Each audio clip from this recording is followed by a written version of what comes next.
हैं? तो प्यारे बच्चे, हम लोग बात कर रहे हैं किसका? आज पत्र लेखन का बात कर रहे हैं ना। तो पत्र लेखन एक कला है। आपको 9 में, 10 में, 11 में, 12 में, सब में पत्र लेखन है ना। अरे हिंदी में भी है, अंग्रेजी में भी है, संस्कृत में भी है। तो अगर कुछ नियम को अगर फॉलो करें तो पत्र लेखन बड़ा आसान है। आप आराम से लिख सकते हैं, आपको नंबर मिल सकता है ना। तो हम कोशिश ये कर रहे हैं कि एक हल्का ढंग से बात करें कि एग्ज़ाम में आए तो आप लिख लें, है ना। अगर आप 9 के हैं ये 9 के लिए है, 10 के हैं तो 10 के लिए है, अगर आप 11 के लिए हैं तो 11 के लिए है, 12 के हैं तो 12 के लिए है। मूल रूप से यही कि पत्र लेखन एक कला है। संस्कृत में पत्र लेखन आता है ना। तो आप लोग बढ़िया से जानते हैं कि पत्र 3 तरह का होता है ना। हिंदी में, अंग्रेजी में और संस्कृत में, तीनों में। और उर्दू में होगा तो उर्दू उतना आप जानते नहीं है, उसमें भी होता होगा। तो पहला है पारिवारिक पत्र, फैमिली लेटर। कि इसमें क्या होता है कि अपने पिताजी, दादाजी, चाचा जी, माँ, है ना, भाई बहन, ये सबको लिखा जाता है पारिवारिक पत्र में, है ना। फैमिली लेटर में आया। दूसरा होता है सरकारी पत्र, है ना, उसको कहते हैं ऑफिशियल लेटर। इसमें हम ब्लॉक में लिख सकते हैं, ज़िला में लिख सकते हैं, नगर पंचायत में लिख सकते हैं, थाना में लिख सकते हैं। और जनरली आप लोग स्टूडेंट हैं, है ना, आपका पाला पड़ता है किससे? विद्यालय से। विद्यालय से पढ़ता है तो एग्ज़ाम में जो आता है 90%, 99%, 90 to 99% आता है विद्यालय से रिलेटेड, है ना। हाँ, अरे एक होता है वाणिज्यिक पत्र, है ना, बिजनेस लेटर। उसमें व्यापार से संबंधित बात की जाती है तो सामान्यतः कम आता है या नहीं बराबर आता है। ये दोनों तो दम आता ही आता है, दम भी आई है 9, 10, 11, 12 सब के लिए। अच्छा, वो एक हर चीज़ का एक ढंग होता है ना। तो कुछ भी लिखें तो मान लीजिए कि हमको एक बहाना है पारिवारिक पत्र लिखने का। आप दादाजी को, पापा को, पिताजी, भैया, किसी को भी लिखें, कुछ नियम है जो सब में लागू होगा। जैसे देखिए, सबसे पहले तो ये पता लिखना होगा, है ना, जहाँ से आप लिख रहे हैं। अगर आप पुरानी बाज़ार से लिख रहे हैं तो इसमें एक तहसील प्रत्यय है। कौन प्रत्यय? हाँ, तहसील में काट कूट करके तह बचता है ना। कभी बोर्ड पे काट के दिखाएं तो वो पंचमी का अर्थ देता है। अगर पुरानी बाज़ार है और उसमें तहसील लगा दें तो हो जाएगा पुरानी बाज़ार तह। अगर झाझा है और हमको झाझा का पंचमी नहीं आता है लिखने, है ना, तो हम लिखेंगे झाझा तह। केंदुआ लेवार है और पंचमी लगाएंगे, केंदुआ लेवारात होगा, लेकिन हमको मान लो कि हमको नहीं आया है लगाने तो हम केंदुआ लेवार तह। सहजाना है ना, और उसमें हमको पंचमी का सेंस देना है तो हम क्या लिखेंगे? सहजाना तह। तह लगाने से पंचमी का सेंस आता है, अर्थ आता है ना। तो हमने लिखा पुरानी बाजार तह। और तारीख कितने हैं? 23। जो भी तारीख रहे वो हम तारीख देंगे, वो तारीख दिए, है ना। पहले 10 नंबर का आता था तो ये वाला जो लिखे इतना, है ना, इसमें 2 नंबर मिल जाएगा। ठीक। अब इसके बाद एक किन्हीं के भी लिखें। पिताजी को लिखेंगे तो ये बात होगा, दादाजी को लिखेंगे तो ये बात नहीं होगा, भैया को लिखेंगे तो ये बात नहीं होगा, मौसा को लिखेंगे तो ये बात नहीं होगा, या अपने मित्र को लिखेंगे बात होगा या नहीं, अपने छोटा भाई या बहन को लिखेंगे बात होगा या नहीं। ये तो पता तो लिखाएगा ही लिखाएगा। तो ये हमको घोट जाना है ना। श्रेन तुम भी देख लो, कहे कि नियम तो सभी में होगा, खाली भाषा बदल दो, है ना। हाँ, अब है पहले लिखेंगे पूज्यवर पिता। कहीं कहीं लिखा रहेगा पिता, है ना, लेकिन हम पंचमी प्रथमा का एक वचन पिता, पितरो, पितर, पिता हम दिए। पूज्यवर पिता, पूज्यवर पिताजी। भैया रहेगा तो भैया का नाम दे देंगे, दादा है तो दादाजी का नाम दे देंगे, जो भी रहे वो शब्द वहाँ पर दे देंगे। सादर प्रणाम, है ना। और अगर ये हाइफन दिए ना तो ये बीच की विभक्ति खत्म कर देता है, यानी दोनों मिला करके एक हो गया। यहाँ पर विसर्ग है, इसका मतलब यहाँ पर भी विसर्ग है ना। तो कहीं पे फंसो कि यहाँ पर हमें विभक्ति हमको नहीं आ रहा है ना, तो दोनों को मिला दो और अंतिम में जो विसर्ग लगाएगा वही वाला होगा, इसका नियम है ना। तो सादर प्रणाम, सादर प्रणाम, इस पे 2 नंबर आ जाएगा, है ना। किसी को भी लिख सकते हैं, भैया, चाचा, दादा, सबको लिखेंगे नहीं। और फिर कॉमन चीज़ लिखो, दम, कि मैं यहाँ कुशल हूँ, आप भी वहाँ कुशल होंगे। मैंने आपका पत्र पाया, पत्र पाकर बड़ा प्रसन्न हुआ। अंग्रेजी में ही बात बोलते थे, हैं, I am happy here, you will be happy there, I got your letter, या received your letter, I became very happy to read your letter ना। तो संस्कृत में भी उसी का रेडीमेड दम बना हुआ है। अत्र हम कुशलम अस्मि, मैं यहाँ कुशल हूँ, मैं यहाँ आशा अस्ति यत् भवान अपि तत् कुशलम भविष्यति, मेरा विश्वास है कि आप भी वहाँ कुशल होंगे। आप क्या होंगे? कुशल होंगे। भवतः पत्रम प्राप्तवान, मैंने आपका पत्र पाया, आई गॉट योर लेटर, पहला बात हो गया। पत्रम पठित्वा अति प्रसन्ना भवम, अब पत्र पढ़कर मैं बड़ा प्रसन्न हुआ। तो बताओ जी, जिसको भी लिखोगे सब यही बात होगा या नहीं? होगा या नहीं? हैं? भैया, दादा, फूफा, मौसा, सब में यही बात होगा। यानी इतना तक तो रेडीमेड हो गया, यहाँ से लेके यहाँ तक, यानी VVI हो गया। कोई भी लेटर रहेगा पारिवारिक, यहाँ से लेकर एकदम यहाँ तक हम उतार देंगे या नहीं? तो इसको हम घोट जाना है, मैंने इस सब में यही बात होगा। ठीक है, अब हमको कोई भी करेगा, है ना, 2 लाइन मात्र लिखना है आगे, चाहो तो 2 क्या 5 10 जितना भी लिखना चाहो, लेकिन मूल बात है कि अगर हम कम से कम चाहें तो 2 लाइन में भी हमारा काम चल सकता है ना। और क्या है, हम किस लिए लिख रहे हैं? पहले एक क्वेश्चन है कि पुस्तक खरीदने के लिए पिता को पत्र है ना, यानी कुछ पैसा डिमांड करना है, 500 1000, या ये भी हो सकता है, या पिकनिक जा रहे हैं और पिताजी से परमिशन लेना है, स्कूल की तरफ से पिताजी से परमिशन लेंगे ना, तो इसके लिए लिख रहे हैं, है ना। या आप नानी घर जाना चाह रहे हैं, है ना, तो बिना पापा को पूछे, तो जनरली आप नहीं जाते हैं, कोई जाते हैं, तो इविली भी लिख सकते हैं, है ना। या आप कहीं घूमने के लिए जा रहे हैं आसपास में, तो इसमें भी परमिशन लेना होगा। या आपके फुफेरे भाई की या मेरे भाई की शादी है ना, और पापा करेंगे नहीं, तुम अभी पढ़ रहे हो, लेकिन तुम्हारी भी प्रबल इच्छा है कि हम वहाँ जाएं, है ना। अब तुम ये अपने पिताजी से परमिशन लोगे, तो उसको पत्र लिख करके हम ले रहे हैं।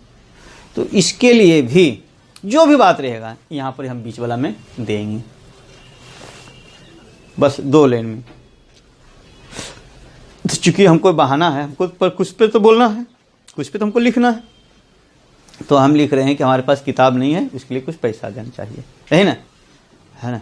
तो अंग्रेजी में भी तो यही बात किए थे कि आई हैव नो मनी, है ना, I am unable to purchase book without money, मैं बिना पैसे के किताब खरीदने में असमर्थ हूँ, प्लीज़ सेंड मी 500 और 1000 रुपीज़, 500 या 1000 रुपया भेजिए ना। Without book I can't study, मेरा किताब को कैसे अध्ययन कर सकता हूँ। वही बात, अगर चाहो तो 2 लाइन 3 लाइन 4 लाइन 5 लाइन, जितना तुम्हारी कैपेसिटी, लेकिन यहाँ चित्त ठिमका रहा है कि पिता को पत्र लिखना है पैसे के लिए, तो 2 लाइन में भी बोलोगे काम तो हो जाएगा। तो हमने लिखा क्या, पत्राशय अयम अस्ति, पत्राशय यह है, मैंने पत्र लिखने का कारण, main reason to write a letter, क्या, मम पार्श्वे पुस्तकम क्रेतुम धनम नास्ति, मेरे पास किताब खरीदने के लिए धन नहीं है, पैसा नहीं है। तो जब पैसे नहीं तो खरीदेंगे कैसे, है ना। अतः भवान 500 रूप्यकाणि प्रेषयतु, इसके लिए आप 500 रुपया भेजिए, है ना। समझ में आया? अच्छा, अब ये जरा से समझिए, अगर आपके साथी की शादी है ना, आप वहाँ जाना चाहते हैं, पिताजी से परमिशन लेंगे या नहीं? या अभी आप लोग 10वीं वर्ग में या 12वीं वर्ग में हैं, आपकी भाई या दोस्त की शादी नहीं हो रही, तो उसके भाई की तो हो सकती है, उससे बड़े जो हैं उसकी दीदी की तो हो सकती है, जो तुम्हारे दोस्त हैं उसकी दीदी की तो हो सकती है या नहीं, वो बड़े हो सकते हैं या नहीं हैं? तुम्हारे दोस्त हैं उसके भाई तो बड़े हो सकते हैं ना। हाँ, तो उसमें तुम जाना चाह रहे हो, दोस्त तुमको बुलाया कि आओ ना, तो बिना परमिशन के जाना चाहोगे? तो पिताजी को लिखो। अगर यही चिट्ठी आ जाए कि पिताजी को परमिशन के लिए, अनुमति के लिए पत्र लिखना है, तो कैसे लिखेंगे? यहाँ तक तो यही लिखेंगे, यही होगा या नहीं? एकदम वही बात होगा। अब इसके बाद यहाँ से यहाँ तक में ये लिखेंगे कि पिताजी मेरे दोस्त के भाई की शादी है ना। मम मित्रस्य भ्रातुः विवाह अस्ति, मैं वहाँ जाना चाहता हूँ। अहम तत्र गंतुम इच्छामि, कृपया अनुमति दीजिए। इसका होगा कृपया अनुमति ददातु ना, बस हो गया कि नहीं। अब बाकी राम सलाम जो करना है वो करेंगे। जैसे भाई हैं, भैया को प्रणाम करना चाहते हो तो क्या होगा? सर्वेभ्यः अग्रजेभ्यः, सभी भाइयों को। मातु, माता को। मम प्रणाम, मेरा प्रणाम, है ना। अब फिर भक्तः सुपुत्र, आपका सुपुत्र, जो नाम है कोई भी नाम दे दो। श्रवण कुमार है तो श्रवण कुमार है ना, या कोई भी नाम है, बताओ ऐसे हो सकता है या नहीं? तो कोई भी चिट्ठी आए, है ना, हम इसी तरह से, बस खाली अंतर आएगा यहाँ से यहाँ तक, है ना। और जो लड़का धातु रूप जान रहा है, धातु रूप यानी पांचों लकार, है ना, तीता हंती से तथा अमियावामा ताता मन अहतम ता अमावाम, ये जो जाने हुए हैं, जो कारक जाने हुए, शब्द रूप जाने हुए, तो वाक्य तो बन ही जाएगा, है ना। पत्र में क्या होता है? वाक्य ही न रहता है। तो अगर आपको धातु रूप याद है, शब्द रूप याद है, कारक पढ़े हुए हैं, तो आप वाक्य बना सकते हैं। और जरूरी नहीं कि हम खूब कड़ा कड़ा वाक्य दें, हम हल्का हल्का वाक्य दे सकते हैं। कर्ता और क्रिया में मेल होना चाहिए, ठीक है। आई बात समझ में? हाँ। तो अब हम बात करते हैं एक प्रधानाध्यापक, है ना। हम तो लिखने के लिए तो नगर पंचायत भी लिख सकते हैं, डीओ को भी लिख सकते हैं, एसपी को भी लिख सकते हैं ना, बहुत सारा लिख सकते हैं। लेकिन स्टूडेंट को पाला पड़ता है कहाँ ज़्यादा? विद्यालय। अब विद्यालय में लिखते हैं तो कहाँ प्रधानाचार्य को लिखते हैं, है ना। तो अगर आपको छात्रवृत्ति लेना है ना, या आपको भाषण प्रतियोगिता में भाग लेना है ना, या नाटक में भाग लेना है, या आप बीमार हैं, आपको छुट्टी लेना है, या आपके भैया की या दीदी की शादी है ना, उसमें भाग लेना है, या आपकी तबीयत खराब हो गई, तो इसके लिए प्रिंसिपल को पत्र लिखते हैं कि नहीं? लिखते हैं ना। तो उसका एक फॉर्मेट है। और फिर वही बात करेंगे कि जो नियम है वो सब आगे वाला कर दीजिए, बीच में 2 से 3 लें, 2 लें या 3 लें, अब दीजिए, आपका काम हो जाएगा। अब चाहें तो बहुत ज़्यादा लिख सकते हैं, लंबा लंबा और लिख सकते हैं, है ना। पत्र तो 2 पेज का होता है, 3 पेज का भी हो सकता है, जैसी आपकी कैपेसिटी। लेकिन एग्जाम में जो आता है वो सामान्यतः इतना आता है ना। तो हम जरा सा देखते हैं क्या। सबसे पहले हम लिखेंगे सेवा में। सेवा में सप्तमी का एक वचन है ना। लता का लतायाम होता है, तो सेवा का सेवायाम होगा या नहीं? हैं? ठंडा दिमाग से सोचिए, एकदम रटने की कोशिश नहीं करना है। सेवा में, हिंदी में ये लिखते नहीं, सेवा में प्रधानाध्यापक महोदय ऐसे करके लिखते हैं। तो बताइए सेवायाम कैसे हुआ, पता चला? और उसके बाद अपना विद्यालय का नाम लिख दीजिए, है ना। तो प्रधानाध्यापक महोदय तो लिखना ही है, और स्कूल का नाम लिख दिए। MGS के तो MGS, अनुग्रह के तो अनुग्रह, बालिका है तो बालिका, ठीक है, उतना तो लिख देना है। यहाँ तक कोई दिक्कत हुआ? हाँ, ये लिखना है। और चौथाई छोड़ के लिखना है, चूँकि हमारा एक ही पेज था तो इसी में हम यहाँ सटा दिया। मान के चलिए कि यहाँ पर ही लिख रहे हैं, तो यानी चौथाई इतना तक है ना, समझ में आई? तो कोई ना कोई कारण तो होगा ना, किस कारण से आप लिख रहे हैं पत्र। तो हम लिखे कि विद्यालय में न आगंतुम संदर्भे, विद्यालय नहीं आने के संदर्भ में। यही बात तो अंग्रेजी में भी होता है ना। हाँ, फिर बोलेंगे क्या? महोदय, महाशय। महोदय माने महोदय या महाशय। और ए रट लेना यहाँ तक एकदम रेडीमेड है। यहाँ से किए, यहाँ से ना, यहाँ से लेके यहाँ तक एकदम रेडीमेड। मैंने प्रधानाध्यापक को कोई भी पत्र लिखना है इतना तक तो हम पहुँचाइए देंगे।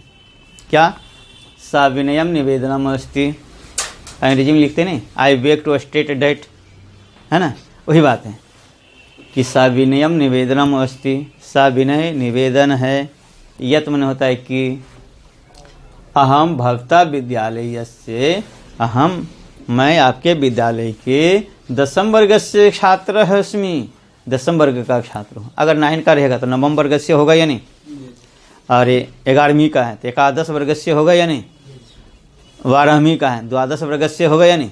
जिस क्लास का है तो जोड़ देगा, है ना। 9 का लड़का है और लिख दे 10वीं वर्ग से, गलती ना होगा। कॉमन सेंस लगाना है ना, बता रही समझ में। तो 10वीं वर्ग से छात्र अस्मि, मैं 10वीं वर्ग का स्टूडेंट हूँ। क्लियर हुआ। हाँ, इतना तो कोई भी लेटर लिखना है, अनुपस्थिति के लिए लिखना है, मेधा छात्रवृत्ति के लिए लिखना है, या विलम्ब शुल्क माफ़ करने के लिए लिखना है, या कोई प्रतियोगिता में भाग लिखने के लिए लिखना है, सब यहाँ तक तो जाएगा ही। अब यहाँ पर मेन बात लिखना है कि आपको विद्यालय नहीं आ रहे हैं, कुछ तो कारण दीजिएगा। तो जो सही कारण है, तो मान लीजिए कि आप बुखार से पीड़ित हैं, बुखार को ज्वर कहते हैं, है ना, तो बोलेंगे अद्य अहम ज्वर पीड़िता अस्मि, आज मैं बुखार से पीड़ित हूँ। अच्छा, ये बांग्ला में रहेगा तो ये बांग्ला में ट्रांसलेट नहीं होगा, उर्दू में है तो ही उर्दू में नहीं ट्रांसलेट हो जाएगा। तो लिखना तो एक कला है, सबका मूल तो एक ही चीज़ रहता है। अब जिस भाषा के हैं वही सब कर सकते हैं। तो अद्य अहम ज्वर पीड़िता अस्मि, आज मैं बुखार से पीड़ित हूँ। अतएव अहम विद्यालयम आगंतुम असमर्थ अस्मि, इसलिए मैं विद्यालय आने में असमर्थ हूँ, है ना। अंग्रेजी में रहता है तो क्या लिखते हैं, I am suffering from fever, I am unable to come to the school, मैं बुखार से पीड़ित हूँ इसलिए मैं स्कूल आने में असमर्थ हूँ। ठीक है। या यहाँ पर यही दो लेने आया बाबू। अगर कल्पना करो तुम्हारे भैया की शादी है ना, और उसमें तुमको जाना ही जाना है, तो प्रधानाध्यापक को पत्र लिखोगे, नियमतः हमको परमिशन लेके जाना चाहिए। तो क्या लिखेंगे, मेरे भाई की शादी है, मम भ्रातु विवाह अस्ति, भ्रातु मैंने भाई का। अब भाई तो जनरली तुम अभी 10 का है, 11-12 का है, तो 15 से 17 वर्ष उम्र है, तो शादी तुम्हारी हो नहीं सकती, नियम के अनुसार होगी। तो भैया की हो सकती है, दीदी की हो सकती है। तो भैया का होगा अग्रज, तो अग्रज बालक है, बालक का बालकस्य, अग्रज का क्या होगा, अग्रजस्य, न। और दीदी का अग्रजा होता है, तो अग्रजा यानी लता के समान चलेगा। समझ में आई बात। हाँ, तो क्या लिखेंगे, अद्य मम अग्रजस्य विवाह अस्ति, आज मेरे भैया की शादी है। अग्रज मन होता है जो आगे जन्म लिए हैं, तो भैया ही आगे जन्म लिए हैं ना। मैं वहाँ सम्मिलित होना चाहता हूँ, अहम तत्र सम्मिलितम भवितुम इच्छामि, मैं वहाँ शामिल होना चाहता हूँ, कृपया वहाँ जाने की अनुमति दीजिए, कृपया तत्र गंतुम अनुमति ददातु। ददातु भी होता है, प्रददातु भी होता है, प्रददातु और ज़्यादा आदर के अर्थ में होता है। बताओ बनेगा या नहीं, समझ में। अगर ये भी हो सकता है कि मान लो कि तुम्हारे यहाँ मामा जी आ गए ना, तो मामा जी बड़ा रिस्पेक्टेड होते हैं, और कोई रिश्तेदार आए, मम्मी सेवा तो करती है, लेकिन मायके वाला से कोई आ जाए तो जरी ज़्यादा सेवा करती है ना। आज हमारे वाइफ की क्या बोलेंगे, आज हमारे पूज्य ससुर महोदय पधार रहे हैं। हमको कल ही आदेश हो गया था कि तोशक बनवा देना है ना, तो हम बोले कि 2250 रुपया लगेगा, तो कोई बात नहीं, बोले ठीक है। गद्दा जी, तोशक नहीं, तोशक में ज़रा कम लगता है, गद्दा में 25 किलो ये लगेगी, है ना। तो बोले हाँ बना देना है ना। तो इसलिए जब मायके वाला से हो तो अगर उनको संतुष्ट रखना है तो उनको खुश रखना है। तो अगर मामा जी की क्या था क्वेश्चन, क्या था, किस पे बात कर रहे थे, मामा की शादी है या मामा के मामा जी आ गए हैं ना, हाँ मामा जी आ गए हैं, तो हमको तो स्वागत करना ही करना है ना। माता जी क्रुद्ध हो जाएंगी तो तुरंत हम लिखेंगे सब चीज़ यहाँ तक, तो एकदम यहाँ ला देंगे, यहाँ तक लाएंगे ना वही है। और ऐसे ही बोलेंगे कि अद्य मम मातुलः आगतवान, है ना, मातुला मैंने मामा, है ना, हाँ आज मेरे मामा जी आए। गृहे कोपी नास्ति तस्य सेवा कर्तुम, घर में कोई नहीं है उनकी सेवा करने के लिए। अतएव अहम अद्य तस्य सेवा कर्तुम विद्यालयम आगंतुम न शक्नोमि, इसलिए मैं उनका सेवा करने के लिए मैं विद्यालय नहीं आ सकता हूँ, है ना। तो घर में रहेंगे तब ना सेवा करेंगे, तो कुछ भी दे देंगे, जो भी बात है वो आप यहाँ पर दे दीजिए, ठीक है। हाँ अब आगे आइए, फिर क्या करेंगे, अंतिम में ख़त्म करना है। जैसे ये साइकिल चलाते हैं तो फुल स्पीड में खाली जगह चला रहे हैं, तो रुकना है तो ब्रेक व्रेक लेते हैं, तो एकाएक पत्र नहीं ख़त्म करना चाहिए। कुछ यहाँ पर राम सलाम किए थे, है ना, तो यहाँ पर ही फिर कहेंगे अतः निवेदनम अस्ति, इसलिए निवेदन है, यत मह्यम दीन द्वयस्य अवकाशम दत्वा माम अनुग्रहन्तु, कि आप मुझे 2 दिन का छुट्टी दे करके मुझ पर कृपा करें ना। फिर दे देंगे भवतः आज्ञाकारी छात्र, आपका आज्ञाकारी छात्र। जो लड़का का नाम है मनीष है तो मनीष कुमार, वर्ग 10 खंड ए क्रमांक जो भी रहेगा वो दे देना है, यहाँ पर तारीख दे देना है, ठीक है। तो इसे लिखा सकता है या नहीं। तो ये मान के चलिए कि एग्जाम में ये दोनों लेटर आना ही आना है, दम आना ही आना है, ए आए या ए आए, ए आए या ए आए, दम 100 में 100% रहता है, 2 लेटर आता ही है ना। तो हम इसको याद कर लेंगे, और कोई भी चिट्ठी आए पारिवारिक हम इसी फॉर्मेट के आधार पर लिख लेंगे। हमको धातु रूप शब्द रूप याद है, कारक थोड़ा हम समझ रहे हैं, तो हम 2-3 लाइन और मिला करके हम लिख सकते हैं, है ना, इसको भी लिख सकते हैं, ठीक है। क्या हम समझे कि एग्जाम में आएगा तो आप लिख लेंगे, ठीक है, धन्यवाद।